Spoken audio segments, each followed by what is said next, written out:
All right, guys, got some interesting information here from Sputnik. This is a Russian news outlet, and it's dated 11/11/2017.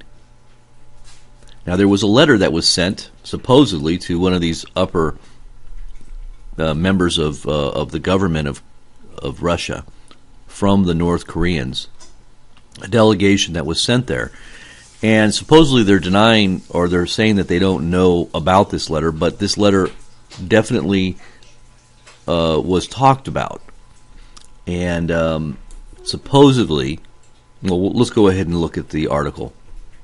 It says, Kremlin unaware of letter saying the DPRK was ready to conduct nuclear strike on the U.S. The letter that the North Korean delegation has submitted through Russian Upper House Speaker Valentina Matviyenko to Russian President Vladimir Putin said that Pyongyang was prepared to conduct a nuclear strike against the United States, a source familiar with the talks told Sputnik. The Kremlin spokesman said on Saturday he was unaware of a letter that was sent from North Korean leader Kim Jong-un to Vladimir Putin. The development comes shortly after the source close to the October talks told Sputnik that Washington changed its stance on the North Korean issue after it had been informed about the content of the letter.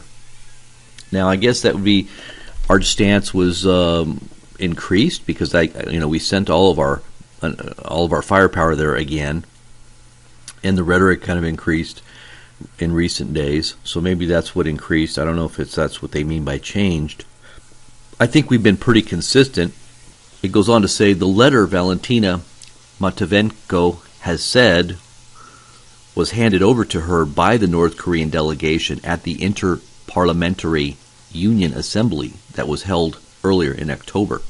The news about the possible nuclear strike against the U.S. comes as Vladimir Putin said at a press conference on Saturday that Russia and China have the same view on the DPRK crisis, saying that both Moscow and Beijing call for dialogue.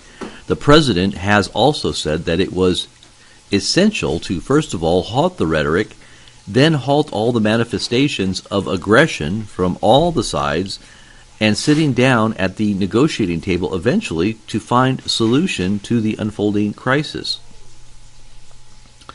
The North Korean issue was on U.S. President Donald Trump's agenda on his visit to the Asian countries, his longest foreign trip since the inauguration. Prior to the tour, that includes visits to countries including Japan, South Korea, the Philippines, Vietnam, China, Trump said he had hoped that Vladimir Putin would help resolve the North Korean crisis. The situation on the North Korean peninsula has worsened sharply in the recent months as Pyongyang conducted its sixth nuclear test in violation of UN Security Council resolutions. So, with this interesting information here that was actually handed to this person in the government of Russia, now they're saying that they don't have any knowledge of it, but it was definitely sent to this representative by the North Korean delegation, and I believe they're just saying that they don't know about it now. At least a spokesman for the Kremlin is saying, but I'm sure they do know about it, but they're just not saying that they do. But it definitely was confirmed that it was handed over to this representative here by the delegation. So, interesting information here. We could be very well getting closer and closer to something happening with stuff like this going on.